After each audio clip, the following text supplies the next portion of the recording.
Messieurs, dames, vous trouverez ici des actualités singulières tous les jours. Mettez un pouce bleu, abonnez-vous à la chaîne et activez la cloche pour ne louper aucune expertise quotidienne. Je compte sur vous, c'est très important.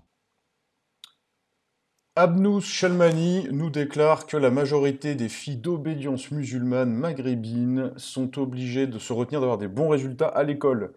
Alors on va regarder un petit peu de quoi ça parle avec un minimum de contexte, hein. Il n'y aura jamais tout le contexte, mais on va essayer d'en mettre un petit peu et écoutons tout ça.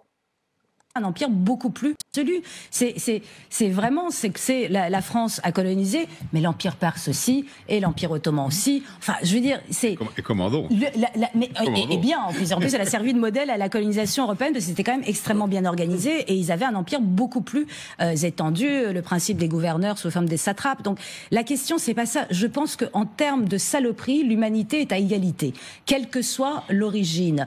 Et c'est pas ça qui fondent, c'est qu'il y a aussi eu la décolonisation. Et justement, ces populations d'obédience musulmane qui viennent à la France, je veux dire, si elles viennent en France, c'est aussi pour une raison. C'est aussi parce que leurs États sont... Non, ça pour la crasse de l'humanité en général, on peut penser que c'est parfaitement vrai.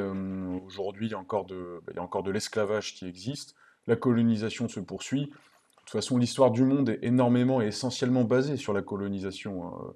Tout l'élargissement des empires, tout l'élargissement des pays, etc., c'est fait par des systèmes colonialistes. Nous, bien sûr, en France, on a cette tendance à parler uniquement de la nôtre. En réalité, tous les pays ont colonisé, ou si tous les pays, enfin, je ne sais pas si tous les pays ont colonisé, mais en tout cas, tous ceux qui en avaient les moyens en ont été, à un moment donné, bien tentés puisque la colonisation, je pense, est avant tout une histoire de moyens.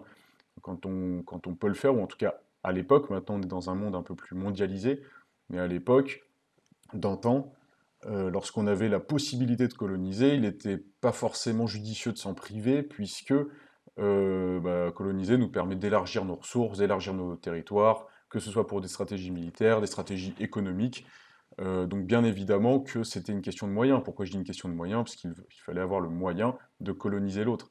À partir du moment où en général il y avait des signes de faiblesse, un pays fort, frontalier ou plus éloigné ne s'en privait pas. Pourris, corrompus, que même leur manière d'exercer leur religion est impossible. S'ils ne veulent pas faire le ramadan, ils sont obligés de faire semblant de le faire, parce que dans tous les pays arabo-musulmans, pendant le ramadan, les restaurants ferment et vous êtes obligés de vous aligner sur la doxa.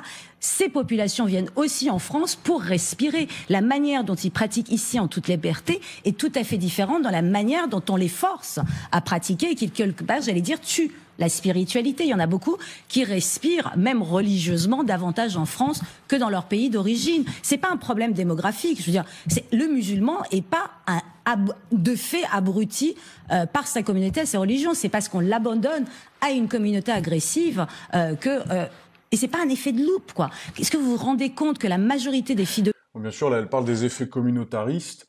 Bien évidemment, alors ça, je me priverai d'en parler, hein, pour les pays musulmans parce que j'ai pas de connaissances là-dessus, donc ces propos lui appartiennent bien évidemment. Mais bien sûr, hein, l'effet communautaire est vraiment à prendre en compte. C'est pas parce qu'une communauté ou des représentants d'une communauté font certaines choses ou pensent certaines choses que tous ces candidats finalement pensent la même chose. Même on peut très vite subir sa propre communauté. Hein, on peut très bien le voir, je sais pas, à toute petite échelle, tu prends une classe de personnes, si vous êtes étudiant ou autre, une classe de personnes, parfois vous suivez plus ou moins le mouvement de manière passive sur des décisions qui sont prises, parce que l'effet du nombre vous pousse à suivre ça, même si ça correspond pas entièrement à votre idée. C'est pareil dans un parti politique. Si vous prenez un parti politique, parmi ses représentants, il y en a un paquet qui pensent pas du tout la même chose. Et voilà, c'est à la fois l'effet de groupe et en même temps l'effet des concessions. Il faut faire des concessions lorsqu'on est dans un groupe pour qu'il ait de la puissance, et du coup, on doit un peu avaler des couleuvres. Donc bien évidemment que l'effet communautaire est vraiment à prendre en compte lorsqu'on analyse quoi que ce soit. d'obédience musulmanes, maghrébines, sont obligées d'être moins bonnes à l'école, de se retenir d'avoir des bons résultats. Et ça, c'est des enquêtes que nous avons très sérieux, parce que si elles réussissent trop bien à l'école, le grand frère, les parents vont leur dire « Mais tu te prends pour une blanche ou quoi? T'as cru que t'étais française ?»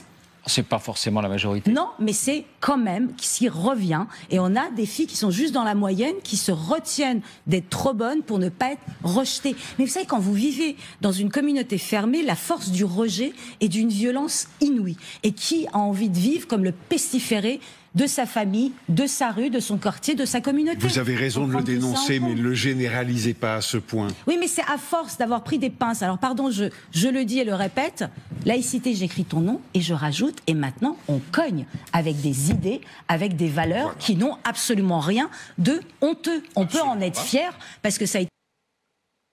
Bon, alors voilà,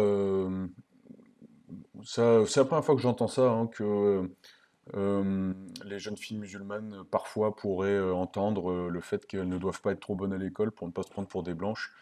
Bon, je sais pas ce que vous en pensez. Moi, je n'ai pas de constat là-dessus, on va dire très clairement. Enfin voilà, n'hésitez pas à m'envoyer vos extraits bizarres, vos extraits atypiques, voire même, j'oserais le dire, singuliers, sur le Twitter que vous voyez s'afficher en haut à droite, la Singularity, ou bien en commentaire de la chaîne.